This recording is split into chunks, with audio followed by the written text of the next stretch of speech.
On June 22, 1941, in the early hours of the morning, German shells rained down on the Brest Fortress, reducing barracks to rubble and cutting off radio communications. Red Army soldiers, emerging from clouds of dust and making their way into shattered bunkers, found themselves completely encircled, cut off from command and facing vastly superior enemy forces. Despite this, they fought with unwavering determination. While fortress defenders withstood relentless assaults from aircraft, artillery, and flamethrowers, Soviet civilians risked their lives to deliver ammunition, and nurses braved enemy fire to drag the wounded off the battlefield. Graffiti scrawled on the fortress walls, "I am dying, but I will not surrender," became a powerful symbol of their indomitable spirit and desperate resistance. In the months leading up to that tragic June of 1941, the Soviet Union appeared to be at peace with Nazi Germany. The two powers had signed the Molotov-Ribbentrop Pact in August 1939. Secret protocols of this agreement stipulated the division of Eastern Europe between them, while the public non-aggression clause allowed Germany to focus its military efforts on its Western allies. For Stalin, the pact was a calculated strategic move. He believed it would sow discord among Western capitalist powers, weakening their positions and, more importantly, buy the USSR valuable time to strengthen its military might. Seizing the opportunity, the Soviet Union moved beyond Poland to annex the Baltic states, Bessarabia, and northern Bukovina, significantly expanding its borders. Yet this expansion fostered a false sense of strategic security. Behind the scenes, however, intelligence reports carried alarming news. Soviet agents, border guards, and even foreign diplomats warned of growing German troop concentrations along the western frontier. He suspected the British of spreading disinformation to drag the USSR into war, and clung to Hitler's assurances that the massive German troop movements near the Soviet border were merely intended to keep aircraft out of range of British bombers. Even when the GRU and NKVD presented irrefutable evidence, troop concentrations and intercepted communications, Stalin dismissed much of it. Hitler himself had even sent Stalin a letter claiming that any German provocations would be the work of disloyal generals, urging Stalin not to respond with force, but instead to contact German officials through diplomatic channels. This reluctance to believe an invasion was imminent also stemmed from Stalin's profound distrust of his own military intelligence. The Great Purge of the late 1930s had decimated the Red Army and state security apparatus. Thousands of experienced officers, including most of the high command, had been dismissed, imprisoned, or executed. By 1941, a staggering 75% of Red Army officers had held their posts for less than a year. Experience had been replaced by obedience and fear, as a cautious and disoriented military hierarchy hesitated to deliver unwelcome news that might anger Stalin. Compounding these issues were serious flaws in Soviet deployment. The annexation of eastern Poland and the Baltics had shifted the USSR's western border 160 to 400 kilometers westward. Many fortifications along the old border were now obsolete, while Soviet divisions stationed in newly occupied territories were dangerously exposed. Airfields, barracks, and command centers lay vulnerable to immediate attack, as construction of new defensive positions had been delayed or cancelled altogether. Worse still, the Red Army lacked a deep defense system. Rather than deploying forces in echelons, with successive fallback lines and strategic reserves, many Soviet units were This meant that any German breakthrough of the initial defensive line would encounter little resistance beyond it. These defensive shortcomings were not taken seriously, largely due to prevailing Soviet military doctrine at the time. The Red Army in 1941 was structured primarily for offensive operations, reflecting the belief that any future war would involve subduing neighboring states. Much of this confidence stemmed from the USSR's vast tank inventory. The brand new T-34 and KV tanks were among the best in the world, but they constituted only a small fraction of Soviet armored forces. The overwhelming majority consisted of obsolete, mechanically unreliable models like the T-26 and BT series. Thousands of these tanks were rendered inoperable due to a lack of radios, spare parts, recovery vehicles, and trained mechanics. Numerical superiority meant little without logistics or a robust support network. The Soviet Air Force faced similar problems. On paper, Stalin's air fleet was the largest in the world, but this quantitative edge masked serious qualitative weaknesses. The backbone of its fighter force consisted of outdated Polikarpov 115, Chaika, and 116, Ishak aircraft. Though effective in the Spanish Civil War and against the Japanese at Khalkhin Gol, they were now outclassed by the Luftwaffe's Messerschmitt Bf-109s. At dawn on June 22, 1941, as the first rays of sunlight broke over the horizon, the illusion of peace shattered amidst the thunder of war.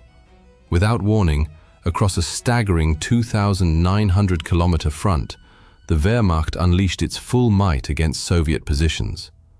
Artillery barrages shook the earth, while wave after wave of Luftwaffe bombers filled the skies, crossing the border in relentless formations.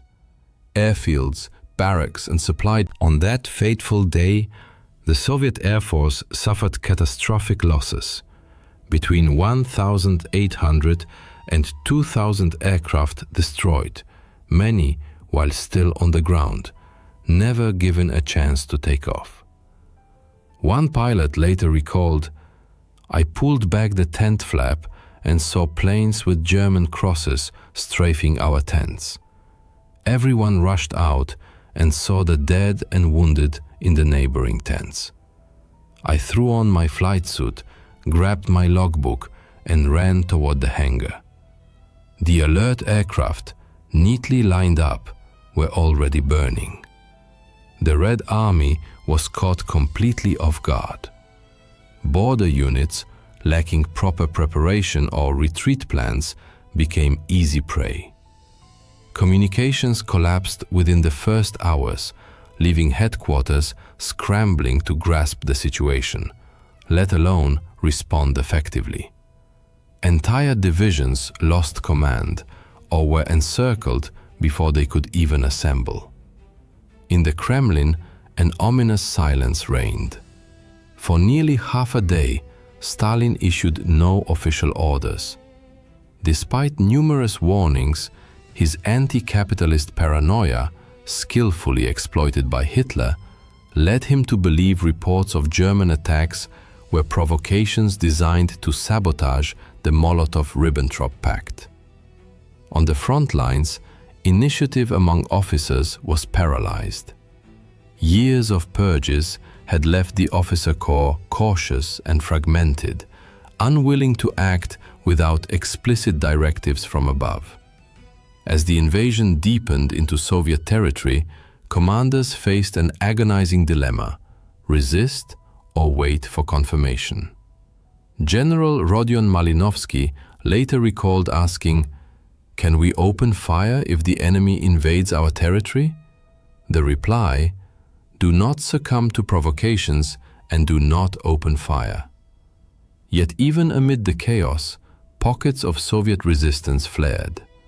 One of the first serious obstacles for the Germans, Germany's 45th Infantry Division, expected to capture the complex within hours, but instead became mired in brutal close-quarters fighting, cut off from command and deprived of clear orders.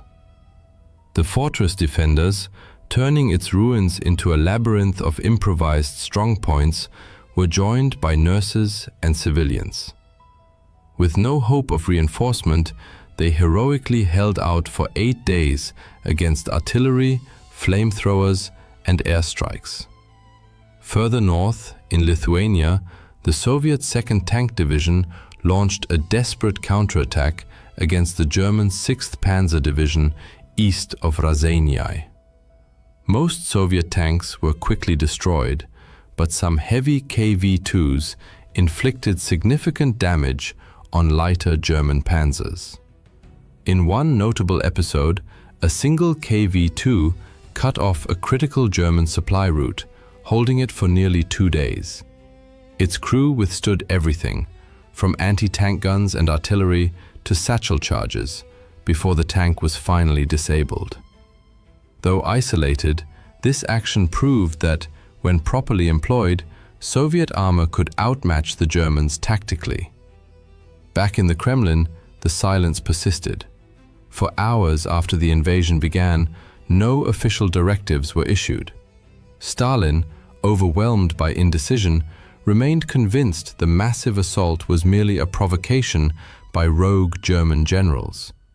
He continued forbidding his commanders from crossing the border and ordered them to avoid any action that might escalate tensions. Even as German divisions flooded Soviet territory, Stalin kept trying to reach Berlin by phone, convinced Hitler would rein in his army. Eventually, Stalin began to confront reality, but remained absent from public view. He tasked Foreign Minister Vyacheslav Molotov with delivering the state's official announcement. In a radio address on the afternoon of 22nd June, Molotov declared that the next day, Stalin quietly convened the Politburo and issued his first concrete orders: the creation of the Stavka, the general headquarters, under Marshal Semyon Timoshenko. Defensive lines were drawn. The Soviet Union was now fully at war. In the weeks that followed, the Soviet Western Front desperately tried to halt the German blitzkrieg, but the Red Army's disorganized defense nearly led to total collapse. Massive encirclements at Bialystok and Minsk trapped 4 entire armies. By July 9th, over 341,000 Soviet troops had been killed, gone missing, or taken prisoner. Material losses included thousands of tanks, artillery pieces, and aircraft. The situation in the south was no better. By early August, German and Romanian forces had advanced deep into Ukraine, reaching the Dnieper River and trapping 2 more Soviet armies in the Uman pocket. By early August, the situation along the Eastern Front remained dire.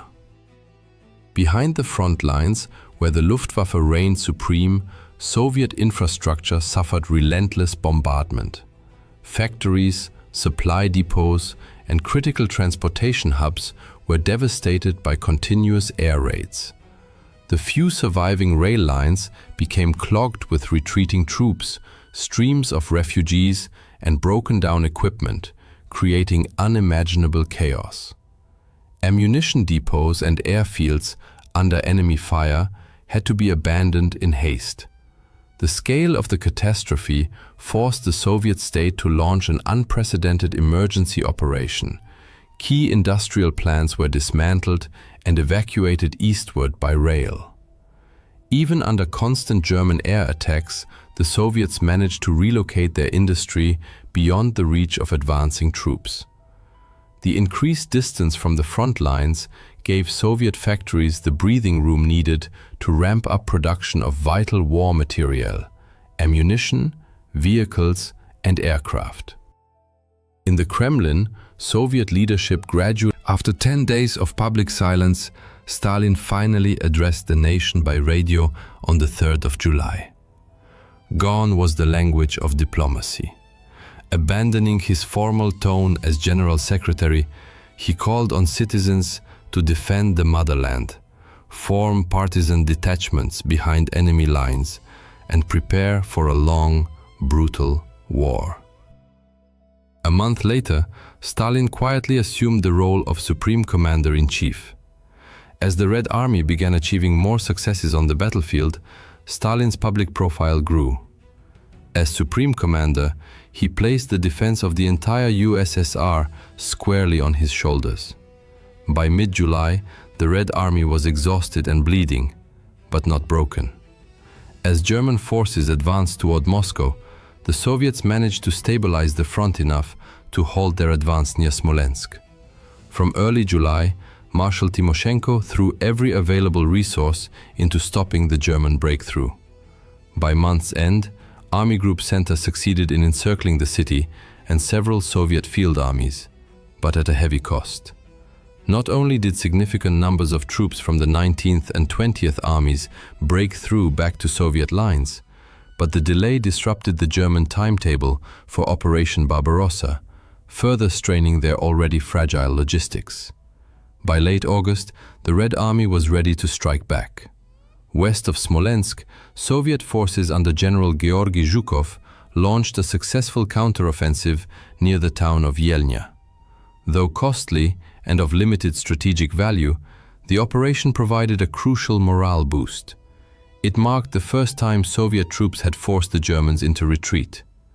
While major battles raged along the main front, resistance also began to coalesce in occupied territories. In the forests and villages of Belarus, Ukraine and Western Russia, isolated soldiers, political officers, armed with little more than determination and minimal support, these early partisan units sabotaged railways, ambushed convoys, and carried out assassinations before vanishing back into the woods. By late summer, coordination with the NKVD improved, and partisan detachments became more structured and integrated into broader NKVD operations. Though they couldn't stop the German advance, their actions forced the Wehrmacht and SS to divert precious resources to secure rear areas, further straining German supply lines. Meanwhile, other branches of Soviet intelligence worked quietly in the shadows. Cryptanalysts of the NKVD under Sergei Tolstov successfully decrypted Japanese diplomatic communications, leading Soviet leadership to conclude that Japan would not attack the USSR. Meanwhile, Red Army codebreakers began intercepting messages exchanged between the Romanian High Command and General Erich von Manstein's forces in Ukraine, providing a broader understanding of the strategic situation. By late summer 1941, frontline Soviet commanders reported an unexpected shift in German activity. Armored units that had been advancing directly toward Moscow were diverting north and south. The Soviet High Command realized the Germans were no longer focused solely on the Central Front. In the south, Red Army commanders warned of a massive buildup of enemy forces targeting Kiev, but Stalin refused to authorize a retreat. Instead, the Southwestern Front mounted a valiant yet ultimately futile defense of Ukraine, resulting in its encirclement and destruction. Total losses amounted to nearly 760,000 men, with over 486,000 killed or missing. General Mikhail Kirponos, commander of the Southwestern Front, also perished in combat. Despite these catastrophic losses, while the Southern Front collapsed, the Central Sector remained quiet, granting the Soviets precious time to form new armies, regroup their defenses, and continue evacuating industry eastward. In the north, defenders of Leningrad held the line against combined forces of Army Group North and Finnish units in Karelia, which reached the city's outskirts by September. Germany's 4th Panzer Group spearheaded the assault but failed to break through. Instead, the Wehrmacht encircled Leningrad, initiating a siege that would last 872 days. Within the city, Red Army troops established a formidable defensive perimeter, significantly reinforced by naval units from the Baltic Fleet and over 135,000 members of the People's Militia. Civilians were issued rifles and immediately deployed to frontline positions. Those who remained in the city soon endured unbearable suffering. Starvation, relentless bombardment, and disease claimed hundreds, then thousands of lives daily. With the city entirely cut off, relief efforts were extremely difficult. Nevertheless, Soviet forces maintained a fragile but vital supply route across Lake Ladoga, the famed Road of Life. This narrow corridor allowed small convoys of supplies to reach the city whenever the lake froze. Though insufficient to meet all needs, these deliveries prevented total collapse throughout the 872-day siege. Meanwhile, the renewed German offensive toward Moscow triggered panic among defenders, a situation Stalin was determined to quash before it spiraled out of control. Since the invasion began, Red Army leadership had been in constant flux. Senior commanders who failed to follow Stalin's directives faced demotion, dismissal, or even execution. This ruthless policy was starkly demonstrated in July with the execution of General Dmitry Pavlov, commander. In late October, the consequences of failure were again made clear when 25 previously arrested officers were summarily executed near Kuybyshev and Saratov. Stalin's harshness reflected his determination to eliminate weakness at one of the war's most critical junctures.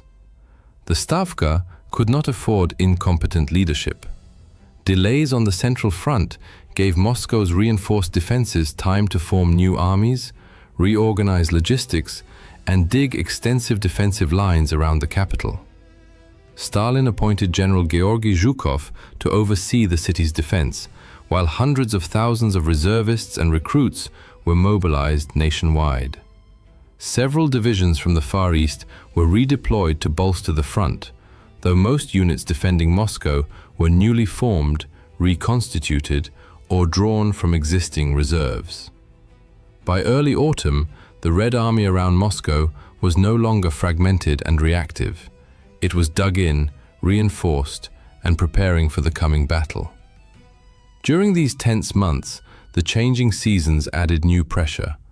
Autumn brought the infamous Rasputitsa, Russia's seasonal mud, which clogged roads, bogged down vehicles, and slowed all movement along the front. Though miserable, these conditions were far more manageable for the Soviets than for the overextended Germans. Defensive work continued under grueling circumstances as reinforcements and supplies trickled forward. On the home front, the USSR received vital assistance from Western allies thanks to the efforts of Soviet ambassador Maxim Litvinov. In October 1941, the first Lend-Lease Protocol took effect. Though limited in scale at this stage, initial shipments delivered urgently needed raw materials, boots, trucks, and food. Supplies arrived via the Arctic route to Murmansk and Arkhangelsk, where the Soviet Navy played a crucial role in escorting, unloading, and protecting cargoes under. Even as ice thickened and the Luftwaffe patrolled overhead, ship crews and dock workers labored tirelessly to get supplies to the front. Though modest, these deliveries provided a crucial morale boost. By late November, the Rasputitsa froze solid, bringing a new set of challenges. Temperatures plummeted and the front ground to a halt. Soviet troops still suffered from supply shortages, leading to malnutrition, ammunition deficits, frostbite, and even gangrene. However, lessons from the Winter War had taught Soviet commanders to respond swiftly. Red Army transport units employed everything: trains, trucks, horse-drawn carts, reindeer sleds, and even mule caravans to deliver essential supplies from rear depots. The climate offered no inherent advantage, but the Soviets' shorter supply lines allowed them to adapt far more effectively. By early December, Soviet intelligence confirmed that German units were overstretched, undermanned, and incapable of further advance. Months of combat had exhausted the Wehrmacht, and its own logistical failures had strangled its momentum. German forces now stood just kilometers from Moscow's outskirts, exhausted and vulnerable. The Stavka saw its chance. Within days, the Red Army quietly completed its preparations. Over 1 million Soviet troops were assembled across the Western, Kalinin, and Bryansk fronts, with fresh rifle divisions, artillery units, and tank brigades brought to full combat readiness. On December 5, 1941, the Red Army launched a decisive counteroffensive. The initial blows caught the Wehrmacht completely off guard. Coordinated, determined Soviet divisions struck across a broad front, deliberately targeting the enemy's exposed flanks. Over the following weeks, they pushed German forces back 100 to 250 kilometers from the capital. Towns such as Belev, Klin, and Kalinin were swiftly liberated in rapid succession. Morale among Soviet soldiers soared. For the first time since June, the Red Army was dictating the pace of war, seizing the initiative from the enemy. Yet victory was incomplete. German units managed to dig in and establish solid defensive lines, and the front soon stabilized.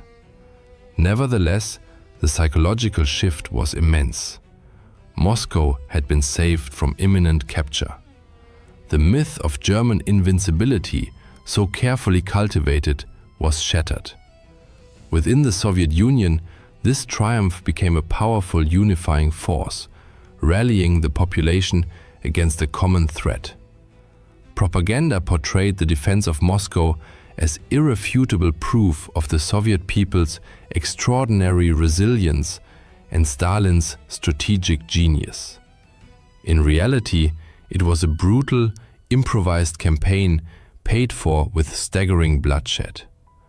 Since June, the Red Army had suffered over 4.5 million casualties, including 2.3 million soldiers captured and condemned to horrific fates in German POW camps. The price of survival was truly incomprehensible. Yet, against all expectations and predictions, Operation Barbarossa had failed. Moscow still stood, unconquered and defiant.